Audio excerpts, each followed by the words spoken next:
Depressed, frustrated, sad, confused. You want answer. Let's talk. Give me a message sa page ko sa Philippine Dating Coach and you can have one-on-one coaching with Coach Baze, your dating coach and psychologist. Just please subscribe to my channel and hit the bell button. Well, super na-miss ko ito. And to be honest, I don't know how I'm going to say this one, but it's been 4 years since nandito ako sa YouTube. And for the history lang, nag-start mo ang Philippine Dating Coach para sa mga kalalakihan lang. Specifically, I just want to teach men how to become charismatic or alpha male. I'm just teaching them about the game, kung paano yung gagawin nila pag sinasaktan sila ng babae at kung paano nila i-overcome yung sarili nila. So this channel is all about helping alpha male dati. However, dahil nga generally relationship coach ako, nagturo ako ng mga X-back teachings. At sa pagtuturo ko ng X-back teachings, hindi ko alam na magva-viral ng X-back. Syempre, hindi naman kasi biro ang paggawa ng content. Mahirap gumawa ng content na hindi ka naman nababayaran. Kaya nag-focus ako sa X-back kasi gusto ko nang magkaroon ng kahit naman paano nagkakaroon ng payback sa YouTube sa akin. Dahil lang nangyayari kapag nag-upload ako ng mga alpha male YouTube content, mga red pill content, especially yung mga dating game ng isang lalaki na gano'n ng content, we don't earn that much money. Parang hindi ako binabayaran ni YouTube sa ganun. Pero right now, I just want to try it again. At sana matulungan ako ng real men community dito. Gusto kong ipagpatuloy ulit yung mga real men content na ginagawa ko dati. Marami na ako mga subscribers na nagtatampo dahil puro na lang daw ako X-back. Paano ibalik sa X? Wala nga kaming X-coach, pakialam namin sa X namin. And at the same time, yung iba naman is nagtampo nung nag-upload ako ng about women community na channel. Na video, I mean. So please guys, both of men and women, and sa mga may relationship, sa mga exes or anything. Ang Philippine Dating Coach ngayon is ino-official ko na general siya. Kasi general relationship coach naman talaga ako. Hindi lang naman ako dating coach for men, hindi lang naman ako dating coach for women, hindi lang naman ako ex-back coach or break-up coach. Actually, marriage counselor din ako. So, the thing is, napaka-general ng hawak ko pagdating sa relationship. That is why I want to focus ulit. Gusto kong gumawa ng pang-women community channel. Ng video, like last time, gumawa ako ng pang-women community. Gusto kong mag-explore sa YouTube ngayon. Gusto kong ipakita yung skills ko na kaya ko din magturo ng mga babae. How they can protect themselves. Dahil kahit anong sabihin natin mga lalaki, at the end of the day, yung mga babaeng nandito, I just want them to learn how to protect themselves. Why? Kasi gusto ko silang bigyan ng proper education. Dahil at the end of the day, tao pa rin yung mga yan. We don't have hatred towards women. And I don't want you guys to have that kind of hatred towards women. Kasi may mga ibang red pill dito na nagtuturo na kailangan i-hate mo yung babae, kailangan ganyanin mo yung babae, ganyanin mo yung babae. I'm not into that. That's so childish. Kung hindi ka gusto ng babae, maybe you are the problem. And right now, I'm not protecting women as well. What I'm just saying is, I am able now to teach women in terms of their community. Kung paano sila tutulungan na maging less toxic at maging more attractive sila sa mga lalaki. Di ba win-win situation yun? And now, I'm here dito, kinuha ko sa Wisdom of Baze. Alam ko marami na naghahanap, tumitingin sa akin. They're looking for me, especially the real men community. I don't know if I will say sorry sa pagkawala ko ng napakatagal. Hinanap nyo ako. Ilang beses ko sinabing gagawa tayo ng real men pero hindi natutuloy. And right this moment, yung excitement ko na gumawa ng content for real men is kakaiba. Kasi para ako nagbalik sa original na content na ginagawa ko noon. And hoping na tuloy-tuloy, real men, please support my channel. Kailangan ko kayo, okay? At sa mga babae naman, alam ko hindi nyo trip tong mga ganitong video na alpha male, panoorin nyo na lang yung mga women community video na gagawin ko dyan. Meron ako mga pambabaeng video dyan na pwede nyo panoorin. Nag-upload ako last time, ito yung in-upload ko. Pwede nyo siyang i-check. So, magtuturo din ako ng charm nyo dyan, okay? Pero, pag sinabing real men content, gusto ko sana sa mga lalaki lang to. Anyways, here's the question.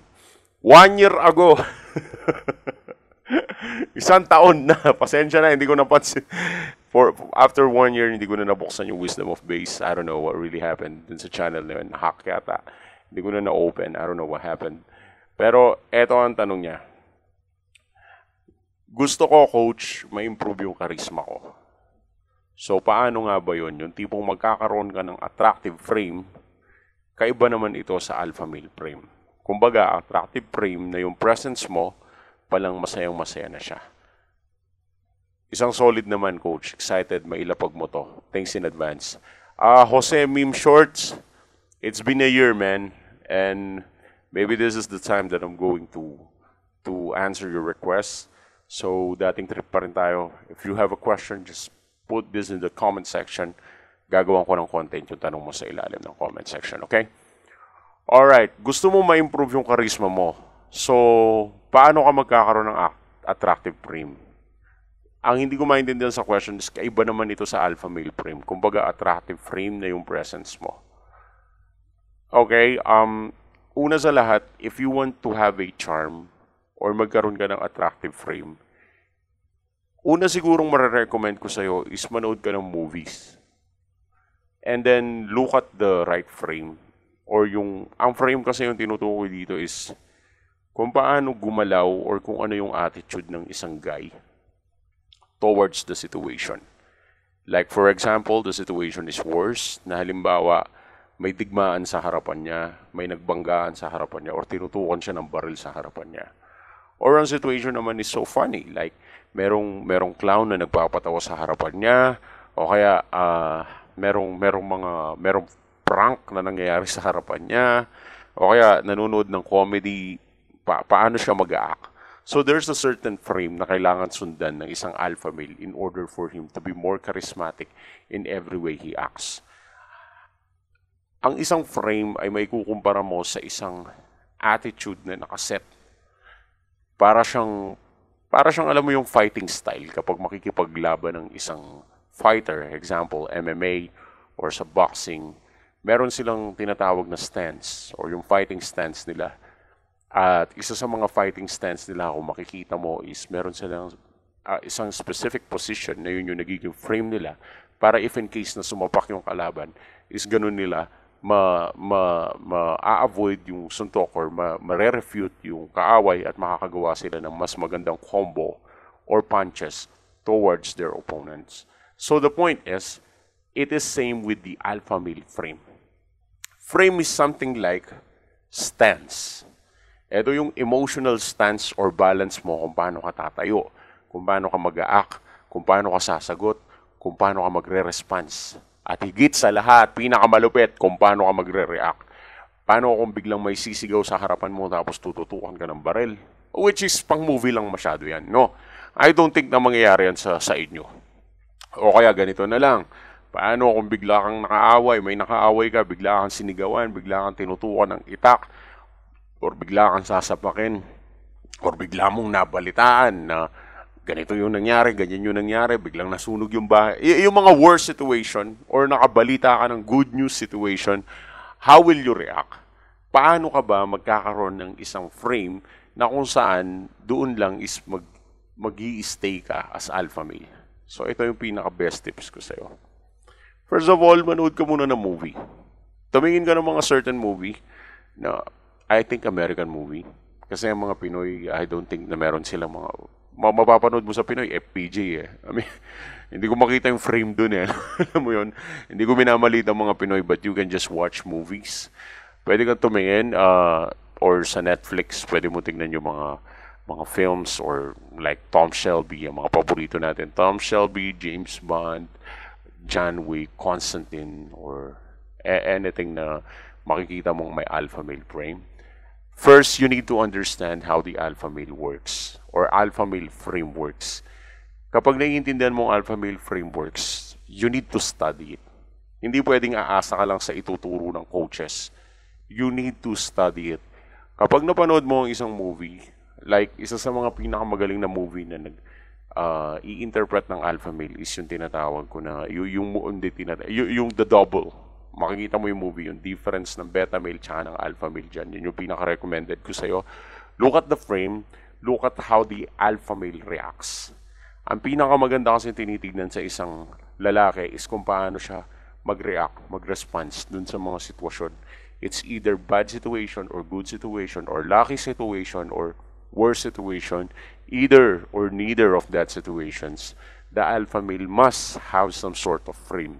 Pero hindi mo matututunan yan ng gamit lang ang pakikinig sa mga podcast, pakikinig kay Andrew Tate, pakikinig ng mga dating coaches, or pakikinig ng mga kung ano-anong diskarte.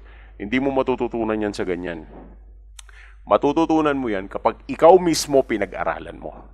It requires self-study. Dahil ang alpha male frame, pwede siyang ituro in an analytical and theoretical way. Pero kung hindi mo siya pa-practicein at hindi mo siya pag-aaralan mag-isa mo, is masasayang lang lahat ng mga analytics mo. It's like nag-aaral ka ng music. Halimbawa, nag-aaral ka ng gitara. Pag nag-aaral ka ng gitara, maybe you will learn about the guitar. But the problem is, kung nota ang ituturo ko sa'yo at mga theory lang, kung hindi mo gagamitin ang daliri mo para kapain kung paano to tumunog at kung paano to magkalabog, paano gumawa ng musika gamit ang daliri mo, if you are not going to do that, then you will never ever learn guitar by just relying from my teachings. You must apply it in real life. That is why I advise you, first, you need to understand what is alpha male frame. At ngayon, naintindihan mo na sa akin, the second thing that you need to do is to see it in action. Paano ba nila to ginagawa? Paano ba nila to ina-apply? And then, that will be the third part. Kailangan kapag nakita mo na kung paano nila ina-apply, then you must learn how to do it on your own way. It takes practice.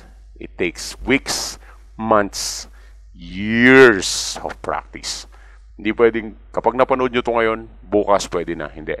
It takes months, years of practice in order for you na makarating ka doon sa perfect version ng alpha male frame mo. So, saan ko may kukumpara to for the last time? Fighting stance. Kung paano tumayo ang isang fighter. Ganun din ang alpha male frame. Anyways, tuloy-tuloy na sana to. But all I want to say is, para sa mga real men, thanks for watching.